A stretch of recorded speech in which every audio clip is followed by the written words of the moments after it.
The Resident Evil remake from 2002 is one of the best games of all time. If I cared about review scores, this game would be my perfect 10, so that you'd know it's my subjective opinion that it's subjectively perfect. Seriously, this game is so good. It is almost as good as Metal Gear Solid 3. That's how good this game is. It's about as good as Bayonetta. That's how freaking great this game is.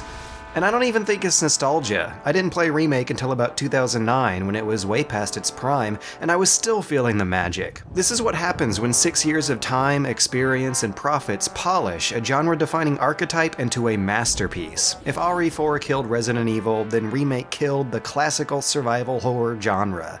Horror games are still being made by the boatload, and Silent Hill might have surpassed RE in terms of raw spooks and storytelling, but as far as atmosphere, immersion, and the simple brilliance of good game design go, the Resident Evil remake is the peak of this genre. Nothing since then has met this sheer level of quality, and nothing nowadays really looks, feels, or plays quite like it. It's a quick and concise 7 to 10 hour game that is meticulously paced to the T.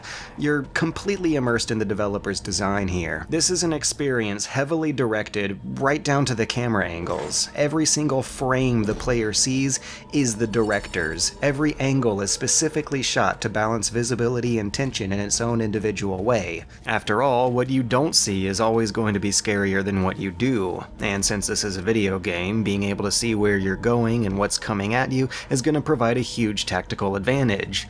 These camera angles hide monsters behind corners, and they also reveal useful lines of sight, only if the player puts their footing into it. The developer has to know both what the player does and does not want to see in order for this system to work well. And that's really a lost art, now that all the horror games out there have a manually controlled camera.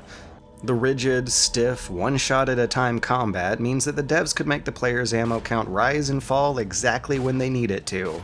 You usually find about 15 pistol bullets per 3 zombies, and since one zombie takes just over half a magazine to defeat, you're better off evading enemies or even taking the hit rather than actually killing things.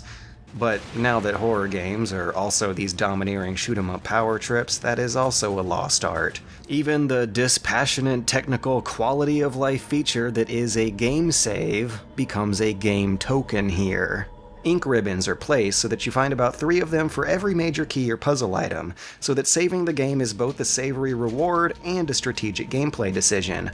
But now that every genre has the same autosave and checkpoint system, you get the idea. One more abstract thing that's remained unique about Remake is its 90s simulationist level design, where you backtrack through the same house for the whole game. The whole mansion is a puzzle box, every movable bit mechanically connected to something else somewhere, potentially all the way on the other side. You do a hell of a lot of backtracking, but since you either shouldn't or can't be killing the monsters you're backtracking past, it doesn't get old. And since every room has its own distinct personality and visual theme, I wouldn't be surprised if even casual players after their first playthrough could scribble out a map of this whole game just from memory.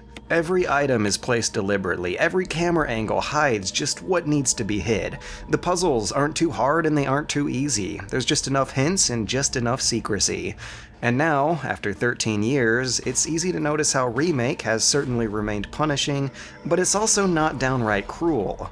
After coming from The Evil Within and Alien Isolation, I was surprised to see that there's a fairly low density of player deaths here, compared to new games.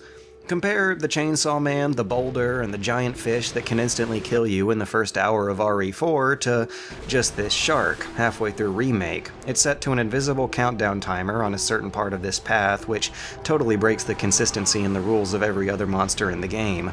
Nothing else in this game just instantly kills you without a warning like that.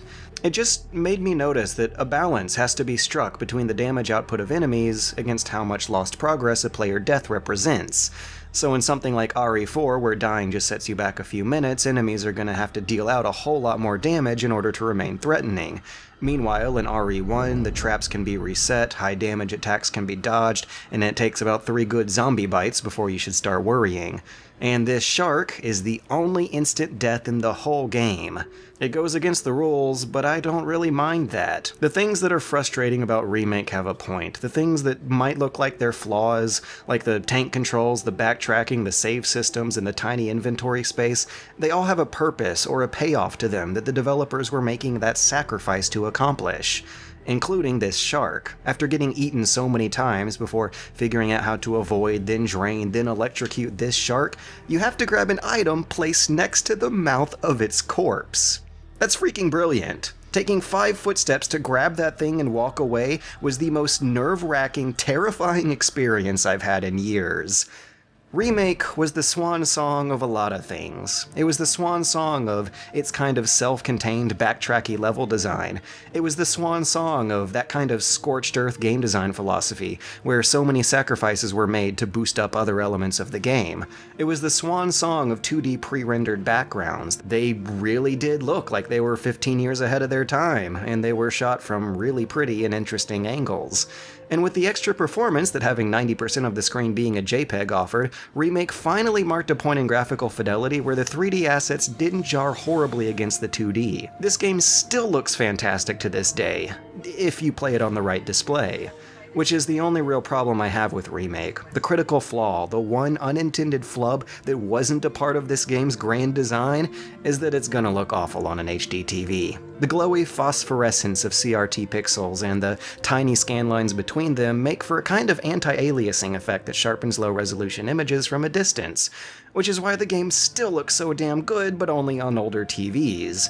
And so, 13 years after launch, we just got a remake. I was really excited about the prospect of seeing these backgrounds properly fitted for 1080p, but they don't quite make the cut.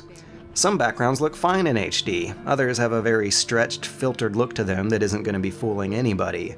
All of them are still formatted for a 4:3 screen ratio, and all of them do look pretty pixelated in 1080p.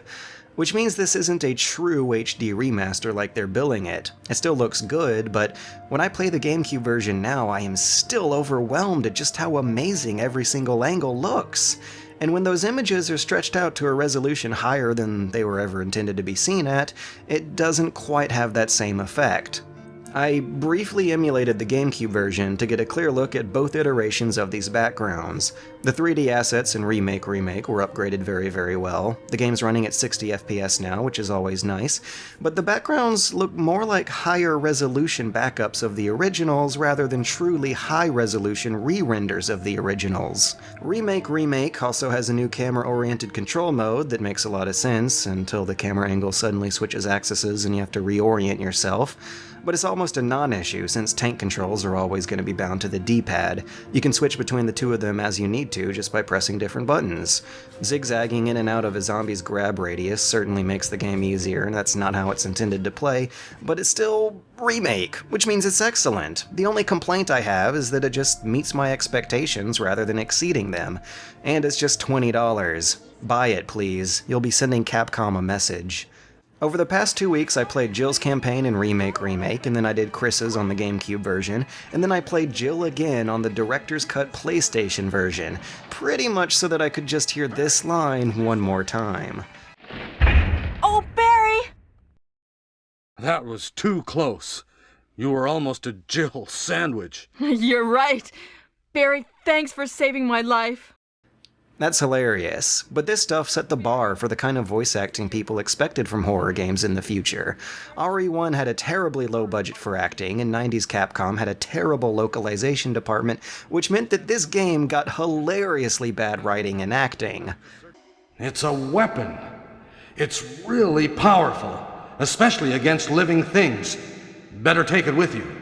This is a trend that followed just about every other Japanese horror game up to the mid-2000s, even when other Japanese games were mining the talents of much more believable voices. I guess what people found out is that, kinda like in a David Lynch or Hitchcock movie, bad acting kinda weirdly translates into good acting for horror and thrillers. You know something weird's going on when everyone is acting this strangely.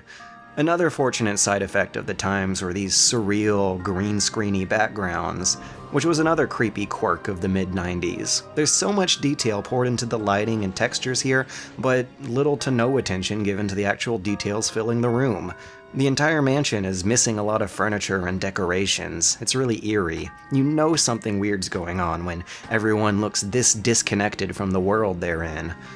With these backgrounds drawn to a whopping internal resolution of 320 by 240, they're not going to look great no matter what display you use. They were intended to look a generation ahead of time, but they used a resolution a generation behind the times, and the 3D is, well, it's a PlayStation 1 game. Which means the 3D isn't awesome. But since classical survival horror is more of a novelty now than it was 10 years ago, the game still works. It's a hell of a lot more playable than, like, System Shock 1's default controls were. It still holds up, but playing it nowadays probably tells us more about just how goddamn good of a remake is. It's a more ambitious effort than the Zelda and Halo remasters we're getting nowadays, but it still sticks to their same policy of not reinventing the core gameplay. Remake doesn't take anything away from Resident Evil, but unlike modern remasters, it adds a whole lot of new features and content, and the graphical upgrades spared no expense. Unlike the first game, you've got defensive weapons, a couple new maps, zombies that can break out of their rooms, and item placement and puzzles were changed to keep old players on their toes. Lisa Trevor's subplot was added, and it gives a lot of foreshadowing and backstory that really helps pace the whole experience a lot better. It's also smart that her story is completely unrelated to the continuity of the rest of the series, because the Resident Evil continuity is batshit insane anyways. Remake also added a new monster, Crimson Heads, and these things change everything. In this game, dead zombies come back to life upgraded as better zombies. Remember how I said you're not supposed to kill things in this game? That's because of Crimson Heads. These guys are a looming territorial force that completely change the way you chart your routes through the game. Most of the zombies in Remake are in high-traffic hallways and hub areas that you backtrack through, and that's to keep traveling interesting over the long term. In Remake, they added more puzzle pieces that were made to make you backtrack more, like the death masks and the emblem key and the umbrella crests. This is to keep you walking past those same zombies in the same hub areas throughout the whole game, and if you blast through them in the early game, they're gonna turn into Crimson Heads in the later game, unless you burn their bodies or try your luck with a headshot. There's only enough fuel in the entire game to burn about 16 bodies between the 63 zombies, and if you go with the headshots, then you better make a healthcare budget, cause you're gonna take a few hits in the process. So safely taking a zombie out now is a real drain on limited resources, and letting zombies live is a risky investment in your long-term ammo supply. And those are really interesting decisions to be making in a game full of zombies trying to eat you. What they do is, they make Remake a game that squeezes way more tension out of short-term travel than the original. Remake has you backtracking from places 2 or 3 rooms over. On the other hand, RE1 has you backtracking from one end of the mansion all the way to the other. Note how in RE1, there's no save room between the caves and the labs. In RE1, the MO discs are spread further through the game, rather than 2/3 of them being in the same area like in Remake. Remake adds a safe shortcut that connects the mansion's east wing to the central hub, but it encourages you to take a shorter and more dangerous route past zombies that could turn into Crimson Heads, and the way they do that is by making this one little doorknob in the route rickety and broken, and that is freaking brilliant. The new focus on squeezing more tension out of shorter distances is probably best seen when you activate the lab's elevator. A couple simple switches in RE1 turns into this toe-curling trek through 3 rooms where you have to carry fuel that blows up if you press the run button. And you're being chased by monsters. It takes about 5 minutes, you travel about 30 meters, but it feels like being stalked for an hour over a mile, and that is freaking brilliant! Remake is an artifact of great game design. It's also one of the most pure and polished examples of what the survival horror genre was and what it could have been. It was also an attempt to restart Resident Evil as somewhat more respectable than it was before. RE1 had terrible voice acting, terrible production values, and typos in weird places. It also had this intro, this glorious, wonderfully awful intro. No! Don't go! Everyone's wearing MC Hammer pants, the music is loud and cartoony, and there are explosions all over the place. It grinds against the tone of the game so hard that it's amazing this stuff was directed by the same team. Joseph! Where the hell did they find these guys? We may never truly know, because they were only credited on a first-name basis. The developers didn't care about this game's story, and they just wanted to do a quick and dirty shoot locally in Japan. So I guess they hired the first people who showed up who could speak English. They didn't care who they found. Jill was actually in high school at the time. There are also a couple of gore shots they cut from the Western version of these cutscenes.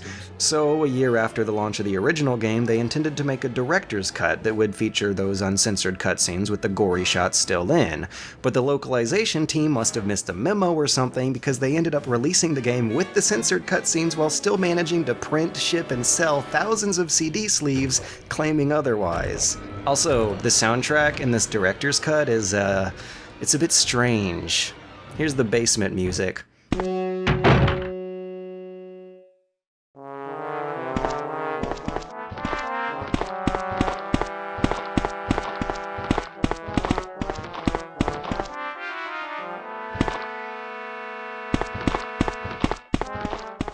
It doesn't exactly sell the scene, does it? They replaced the perfectly fine soundtrack that was there before with one by a composer who was actually known to be deaf at the time. Mamoru Samuragochi was his name, and despite his disability, he miraculously managed to have one of the most successful musical careers in Japan's history, all the way up to composing music for the Sochi Winter Olympics in 2014, which is when people found out he wasn't actually deaf that whole time, and that he had a ghostwriter making the music all along. He had everyone fooled for over 15 years. That's hilarious, and it ironically fits the stumbling, contentious story of this game's development. RE1 might have had great level design and atmosphere, but let's face it, the production was absolutely botched. But that's just another thing you don't see these days. A mainstream, genre-defining success that was, in a way, crippled by its shoestring budget. REmake was a chance to change all that, to cut the camp and give it its own style, to have a box that looked less like Evil Dead and more like nothing else, just Resident Evil. It was a remake that remarketed the brand as high-budget spectacle, as quality rather than schlock. Before REmake, this series was remembered for moments like this. Jill, here's a lockpick. It might be handy if you, the master of unlocking, take it with you. And after REmake, it's known for moments like this.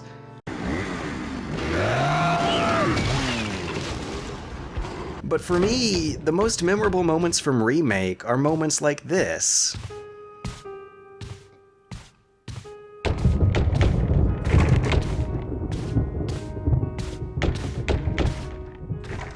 It's a game about quiet, understated, subtle moments that hit hard because of what they don't show you. It sources more romantic gothic horror tropes for its scares rather than the grindhouse. It managed to make an evil underground lair with freaking mutant zombie sharks feel believable.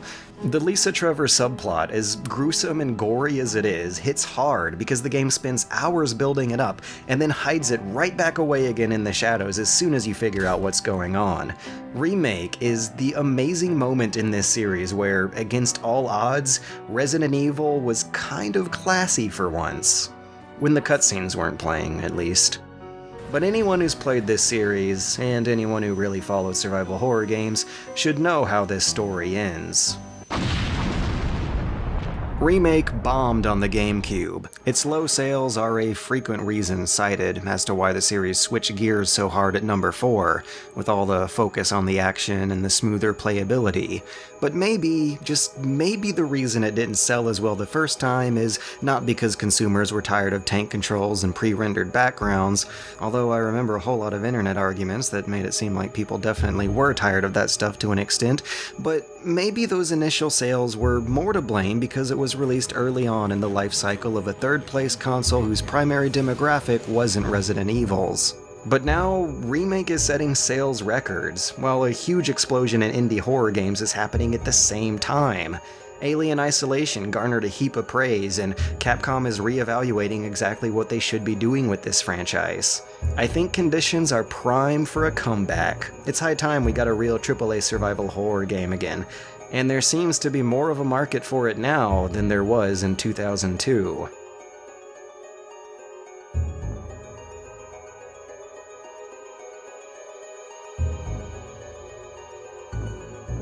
It feels really weird being optimistic about video games for once.